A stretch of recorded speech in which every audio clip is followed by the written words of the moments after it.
Ada fakta yang menarik. Lebih dari 2 juta masyarakat di Jakarta terjebak pinjaman online yang nilainya lebih daripada 10 triliun. Mengapa hal ini bisa terjadi? Banyak yang bilang bahwa kebutuhan yang banyak sedangkan pemasukan tidak mencukupi. Tetapi apakah sebetulnya hal ini yang memang sedang dihadapi? Kenyataannya tidak seperti itu. Saya punya teman-teman yang memang secara pendapatan tidak besar, katakanlah UMR. Tetapi mereka tidak pernah berhutang. Tetapi ada juga yang pendapatannya besar, tetapi selalu saja melakukan pinjaman, minta pinjaman. Nah, mengapa hal ini bisa terjadi? Karena simple. Semuanya karena sebuah habit meminjam uang. Ada orang yang tidak pernah meminjam uang karena dia berusaha mencukupkan diri dengan pemasukan yang memang sudah dia dapatkan. Tetapi ada orang yang pendapatannya besar sekalipun tidak pernah cukup.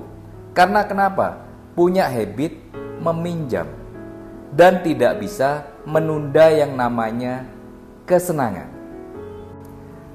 Jadi sebetulnya kunci untuk mencapai financial freedom atau kebebasan finansial adalah kemampuan untuk menunda kesenangan. Saya banyak sekali ketemu dengan orang yang berhasil, yang secara pendapatan banyak, tetapi hidup secara sederhana, atau yang biasa disebut dengan frugal living. Let's say katakanlah mereka mampu beli handphone yang harganya mungkin 20-30 juta. Tetapi pada waktu saya melihat HP-nya, hanya handphone yang murah, yang mungkin harganya hanya 2-3 juta. Dia mungkin bisa beli mobil yang harganya 1-2 miliar, tetapi dia memilih mobil yang sederhana, yang mungkin harganya 200, 300, 400 juta saja. Tetapi kenapa kok banyak orang tidak bisa menunda kesenangan? Karena simple. Kesenangan itu harus didapatkan segera. Mereka tidak bisa menunda hal tersebut. Sehingga akhirnya apa yang terjadi? Mereka lebih memilih melakukan pinjaman, pay later. Supaya apa? Supaya bisa menikmati kesenangan itu sekarang. Jadi makanya saya sering melihat banyak orang-orang yang super kaya, tetapi kelihatan sangat sederhana. Dari bajunya yang menurut saya sangat sederhana dan jauh dari kata mewah. Dari mobilnya mungkin bisa berusia 10 tahun, bukan mobil yang terbaru. Terus kemudian dari rumahnya mungkin lokasinya bagus, tetapi secara bangunan sederhana. Nah, tetapi ada orang yang penghasilannya biasa saja, tetapi kelihatan kaya raya. Dari bajunya, dari jam tangannya, dari tasnya, dari mobilnya.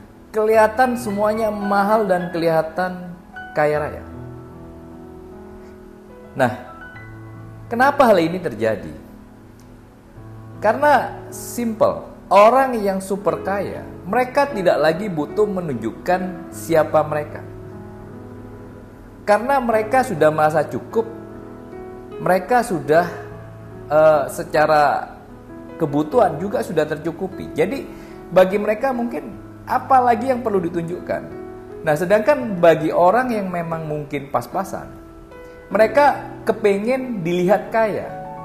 Jadi apa yang terjadi? Mereka beli barang-barang yang memang membuat mereka kelihatan kaya, tetapi dengan melakukan cicilan, pinjaman online,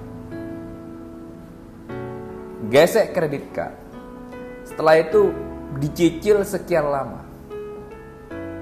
Nah, hal-hal tersebut adalah sebuah penyakit yang membuat tidak bisa kaya dan tidak bisa mencapai yang namanya financial freedom.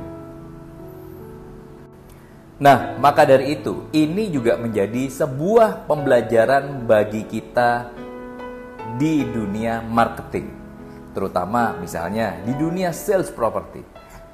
Saya seringkali pada waktu open house sebuah perumahan yang nilainya katakanlah 500 juta 1 miliar.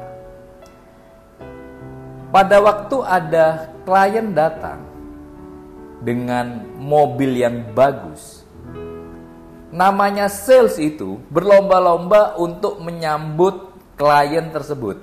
Ini real story nih. Menyambut karena mereka pikir klien ini berduit karena pakai mobil yang bagus dan dananya juga bagus. Mereka berebutan untuk melayani si klien. Dan apa yang terjadi? Klien ini nggak beli. Nah, terus kemudian datang di klien kedua. Naiknya sepeda motor butut. Terus kemudian antar marketing saling dorong-dorongan, kamu aja tuh yang melayani.